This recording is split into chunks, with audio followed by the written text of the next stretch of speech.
guys? It's Dan from RC Life Support. I've had a lot of questions about how to properly put this struts together. You're going to use a square drive, round drive, a lead Teflon design, whichever design you want to use. You hear my little guy in the background. He's all excited about this. So, Speedmaster struts. They do not have bushings inside of them, the ones that I used to have. And then when it happens is you put your drive shaft in there, your drive shaft's real sloppy. So if you're using a setup like the Speedmaster, you put the brass tube all the way through the strut, and then you just kind of mushroom the end over a little bit, and that keeps the stuffing tube from sliding in and out, kind of holds it in there. You don't always have to mushroom it over. I do it just to keep it tight. Once you have this stuffing tube all the way through, I just kind of take a ball peen hammer, tap the back of it just to mushroom it out. You're going to use a brass bushing. It's just another brass tube with holes in it, and usually you flare the end over as well, so that way when you put it in here, it doesn't come out. Once you have your brass tube in here, it's going to spin around real nice. If it doesn't, polish it. Just take a wet, dry piece of sandpaper, clean it all up, and then all that's going to slide in. You have your brass tube, your insert, your prop. It's going to all slide in here real nice. Of course, you're still going to leave you a little bit of a gap. And then now, because you have that brass insert inside the brass tube, you don't have the wobble. What's nice about having a brass tube on here is if it starts to wear out because your prop's out of balance for whatever reason, if it starts to wear out, you can take it out, slide it off your shaft, you can put a new one on. I think they're like $4. It's really not much at all. So if you have it set up like this, that's what you're going to wind up doing. The stuffing tube goes all the way through. Now if you have an older Air Marine setup, the older Air Marine strut blades look like this. They have inserts. They go, this one has a flat insert on either end. It's set up for square drive.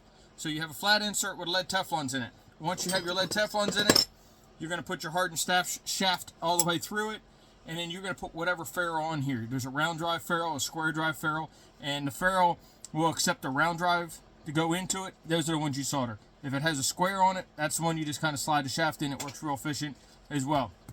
Now the square drive setups, you have to put your bushings in here, and then usually it gets sandwiched in, and then somewhere it'll have a hole on your strut blade, so you can squirt grease in there to keep the bushings lubricated.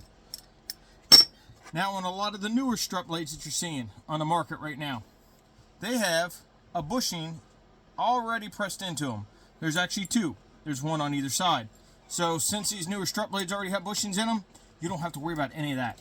Sometimes what you have to do is just make sure that they go in. Now you got to remember, these bushings are metric. So a lot of your American cables, like the ones from Air Marine, they don't go in too well. So you got to check to make sure you don't have any bindage. Just double check, make sure it's alignment.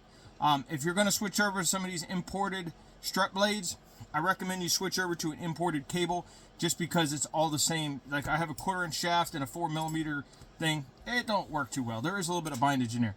But what I'm getting at is you don't have to put bushings in here. These struts already have bushings pressed in. And when you're going to put your stuffing tube in, your American brass tube will go all the way in. There's a stop. It'll only go in so far, and you're set up. The strut blade has the bushings. Put your cable in. Good to go. Line it all up. Have a great day. There is an oil hole in the back of here. You can put oil in it. You can do whatever you want. What I do is I'll take my grease fitting, my grease gun. As if you don't take your shafts out all the time. What I like to do is I'll take my grease gun. I'll put it in this little fitting right here, and I'll inject grease in here. As you're injecting grease into these fittings in the back, it actually will push the grease up. So when your boat's running, it greases your shaft. This is almost like a maintenance-free port, if you want to say that. And you can change it out. You can take the brass fitting out. You can put a grease fitting in it. It only comes with this one. So it's up to you on what you want to do. But that's a real nice setup as well. So those are the three different setups. You have your imported that has the lead Teflons, your American-made from Speedmaster that you have to use a reducer, and then you have your old style Air Marine for anybody that's running a square drive setup. It's got a bushing on either end, and your hardened shaft goes through. Now, if you have one of the newer Stinger drives, so a question I've been getting is about these things. These are your Stinger drives, okay, guys? So sometimes I didn't prep this at all. This is not prepped. So on some of these, this comes out, okay? So inside of here is your bushings. You have your lead inserts are already installed. So when you're trying to set up one of these for your Stinger drives like this, your hardened shaft, your drive dog, your prop setup like this is going to slide right in here, like so. And then if you have it right, the shaft's going to be a little bit longer. Gizmo sells this. I don't have one in stock that actually is right. Your shaft's going to stick out a lot further, and then you can put your ferrule on the end, And then when you go to put your shaft in here, it all, oh, I put it in backwards. I didn't plan this part out. So anyway, once you put it all back in, you line it all up. It works great. This has a grease hole in the top. It has a pin to hold it.